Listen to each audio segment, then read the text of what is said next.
Yuri Buenaventura, merci d'être avec nous pour ce mot à mot. Le premier mot, c'est Yuri. Merci de m'accueillir. C'est un plaisir. Ouais. Vous appelez Yuri. Oui, Yuri. Ça vient d'où, Yuri? Yuri vient de la Russie. Ça veut dire Georges. C'est Yuri Gagarine. Gagarin, oui. Mon père m'appelait Yuri parce que il était pro-Russie. Il était communiste. Voilà. C'est pas rien. Si je vous dis le mot communiste, qu'est-ce que ça dit? Qu'est-ce que ça vous dit aujourd'hui? Rêve. Rêve? Rêve. Encore? Communisme, pour moi, c'est le rêve de l'être humain de toucher le partage, de toucher l'équilibre. C'est le rêve de qu'on est égaux.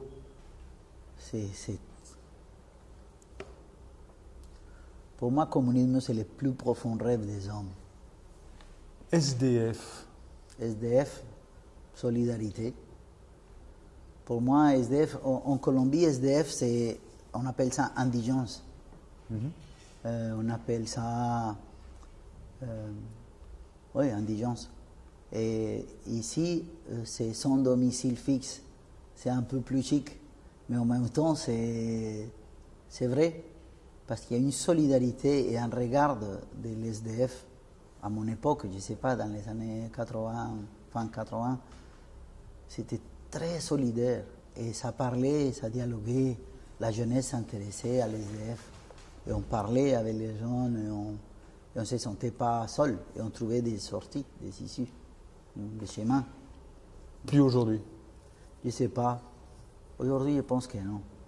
Déception, le mot déception, parce que vous parlez de communisme comme le fantasme de l'égalité. Oui. Vous dites que quand vous êtes arrivé en France, dans les couloirs du métro, vous faisiez de la musique, il y avait une solidarité. Aujourd'hui, tout ça est en train de s'effriter. Donc, qu'est-ce que vous mettez sur le mot déception? Ah, je mets un soleil. Sur la déception, je mets un immense soleil pour qu'elle bronze, pour qu'elle prenne la vie. Déception, c'est la suite. Déception, c'est la sortie d'une entrée, l'espérance. Optimiste? Vous êtes optimiste? Ah non. Je ne sais pas si je suis optimiste, je crois. L'optimisme, ça peut être... il y a une connotation un peu naïve. Mais croire, c'est une conviction. FARC? FARC. Les révolutionnaires colombiens, hein? Vous êtes colombien. Les forces armées révolutionnaires de Colombie, je vois une favela, je vois des maisons en carton et la chose impitoyable du néolibéralisme.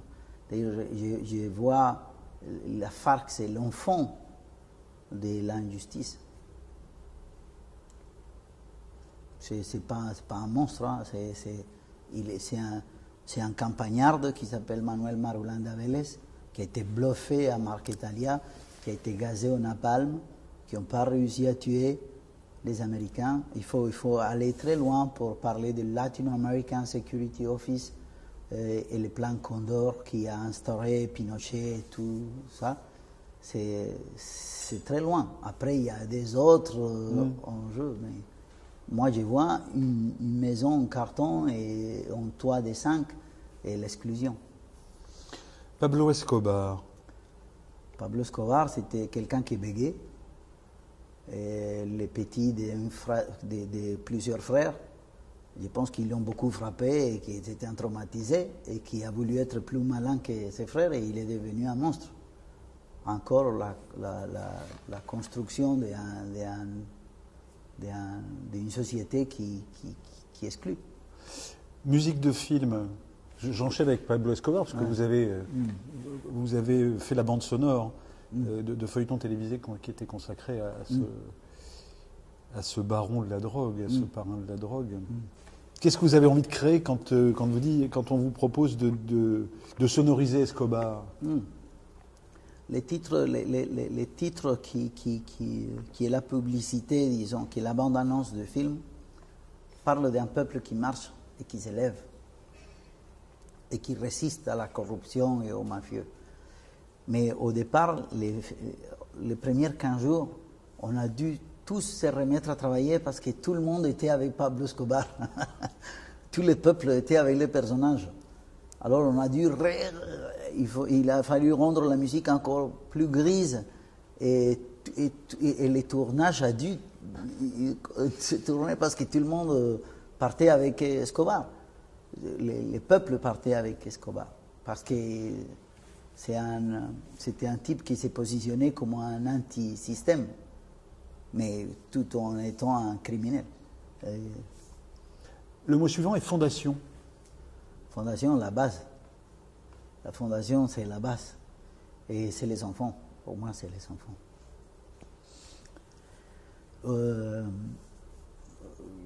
La solidification d'un enfant, la construction d'un enfant, c'est la base. Les mots fondation, nous avons une fondation à Buenaventura. Et c'est pour protéger les enfants, comme on peut, avec les moyens qu'on a. Mais c'est une zone où est très conflictuelle. C'est une zone où c'est un quartier très compliqué. Il y a fondation, il y a racine. Racine, fondation, Buenaventura. Mangrove. Parce que la mangrove, elle est dans l'eau, mais l'océan Pacifique, il descend en 6 heures et les mangroves restent dans l'air.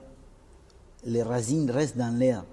Et après, la mer monte, elle cache la mangrove. Et c'est très symbolique de ce qu'on vit. Comment est-ce que vous y trouvez de la musique? Comment est-ce que vous y trouvez du métissage?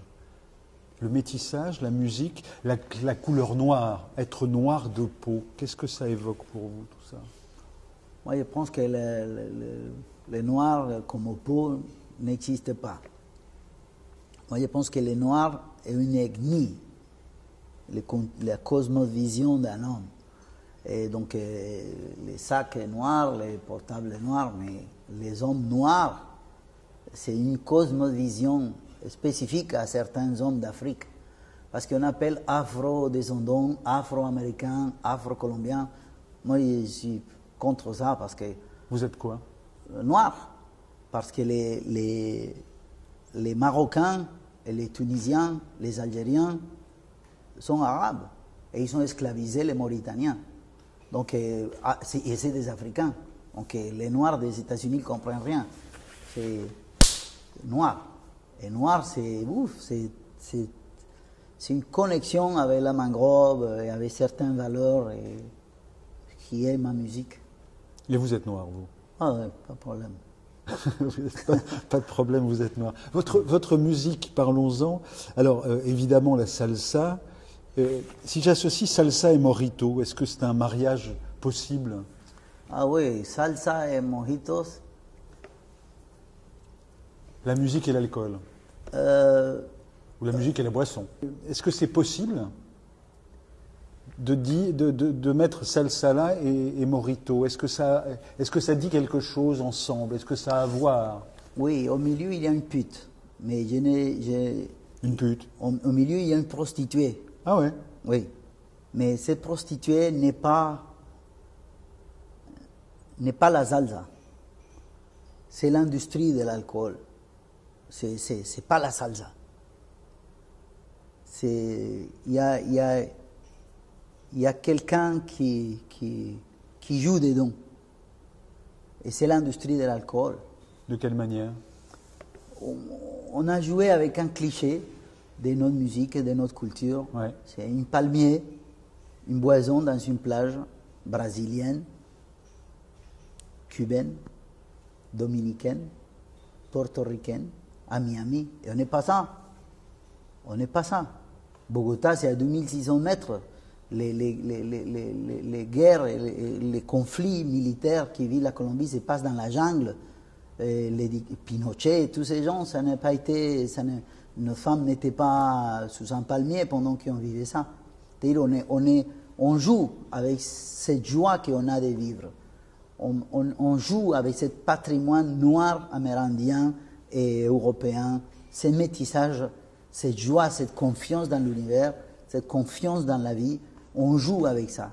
On nous emprunte ça pour jouer avec ça. Et je trouve ça ignoble parce qu'on est un peuple qui se cherche et qui se cherche pour donner des réponses à l'humain. On n'est pas comme ça. Nos femmes sont pas voilà. Excusez-moi. Vous êtes en colère. Un petit peu. S'il fallait définir la salsa justement, on voit bien en plus comment on crée des boissons, comment on suscite etc. Hein, donc, la salsa, elle dit quoi? Elle dit un combat? Elle dit une montée au front? La salsa, c'est un chemin. C'est un chemin qui vient d'Afrique, qui rencontre les Européens. On ne va pas s'arrêter avec les raisons.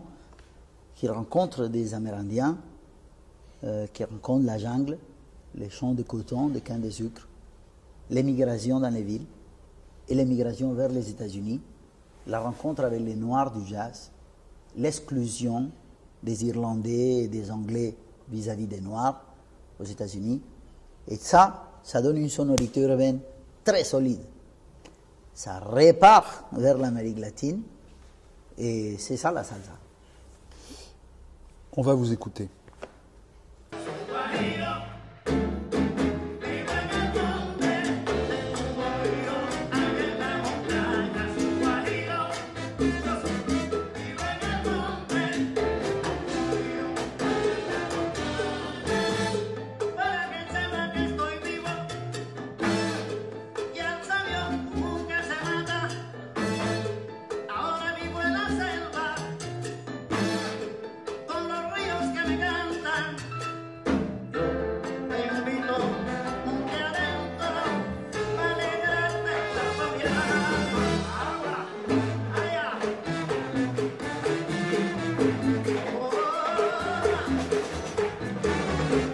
Dans la salsa, on a été sérieux, on était dans l'esprit de sérieux. La salsa, c'est aussi l'amour. On vient de signer une forme de paix en Colombie, donc il y a quand même de la gaieté. Le mot suivant est gaieté. La gaieté, c'est les boissons qu'on fabrique avec des plantes, qui est le pilier du savoir ancestral. L'exubérance.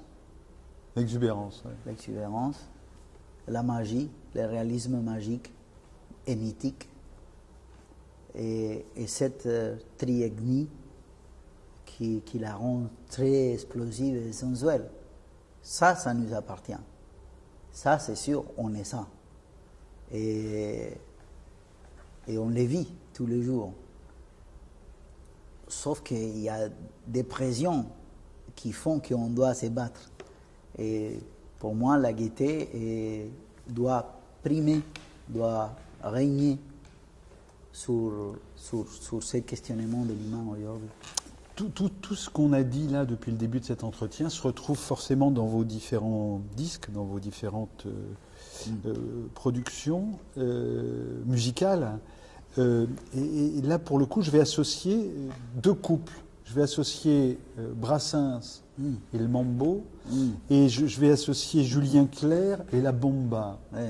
Pourquoi est-ce que dans un disque que vous avez consacré aux grands chanteurs français, Brassens, etc., ou même Fugain d'ailleurs, pourquoi est-ce qu'il y a ce mélange possible entre la bomba ou le mambo? Je vais commencer par Brassens. Allez, Brassens. Brassens, c'est un garçon qui a pris parti de la poésie populaire. Et il a traversé la rue et il s'est mis dans un trottoir où il y avait les prolétaires.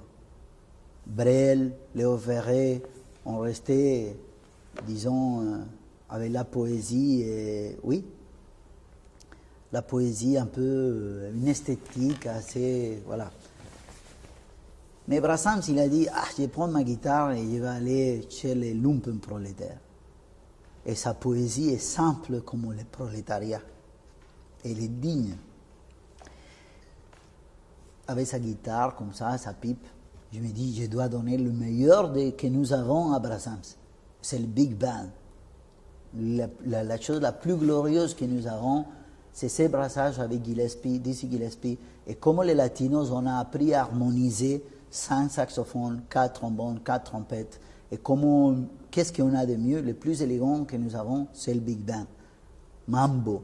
Alors, ça va. C'était logique. C'était logique. De la même façon que Charles Aznavour est venu d'Arménie, ou Julien Clerc de Tunisie, de la même façon, beaucoup d'hommes sont allés à Porto Rico et des portoricains vont vers les États-Unis. Et le rythme qui allait avec cette transhumance, c'était la bomba, qui en plus n'est pas portoricaine, c'est le rythme national de Porto Rico, mais vient de l'Atlas. Je remets un petit mot là, politique. Politique? Oui. Politique. Vous êtes politique, vous? Ben non, je ne suis pas politique. Je suis musicien, mais quand je ne fais pas la musique, il faut parler. Il faut bien parler. Il faut bien parler. Je voudrais qu'on termine avec ça. Mon doux, mon tendre, mon merveilleux amour. C'est un chemin. C'est un chemin en Sologne. Avec ma femme, en marchant, on prend un chemin dans la Sologne qui fait 7 km et on marche 7 et on revient 7. Et je ne pouvais jamais prononcer mon doux, mon tendre, mon merveilleux amour. C'était très compliqué. Et ma femme me disait, non, c'est pas ça. Elle fait comme ça. Ma femme, elle est la directrice de Michel Legrand et tout ça. Elle est la chef d'orchestre ultime. Pour elle est chef d'orchestre. Elle peut diriger tout le monde. Hein. Alors, ce chemin en Sologne m'a appris à aimer les saisons que je ne connaissais pas vraiment. Voir les feuilles tomber, voir les feuilles ressortir. Et mon doux, mon tendre, mon merveilleux amour, c'est un chemin avec ma bien-aimée. Tranquille. Encore un pour la route. Si je vous dis a cappella. A cappella? Ouais, qu'est-ce que vous fredonneriez? Si vous me dites a cappella, qu'est-ce que je dis? Solo rodando por el mundo con un dolor profundo y sin poder llorar. Luego y la escarcha de los años cubriendo como un baño mi angustia y mi penar. Porque jurabas que me amabas sin sentirlo, porque dejaste que tu amor me corroyera. Pudiste haber parado a tiempo y decirme, mira niño, es un juego y nada más. Ahora te vas en primavera, como si no supieras que para mí es mortal. Ahora ya es tarde y siento pena. Mi alma está... Bueno, cappella, c'est vivre. Le dernier mot pour conclure et pour vous remercier. Émotion. Merci. C'est moi qui ressens cette émotion. Et merci de ce cadeau. Merci à vous. Merci Yuri. Merci à tous.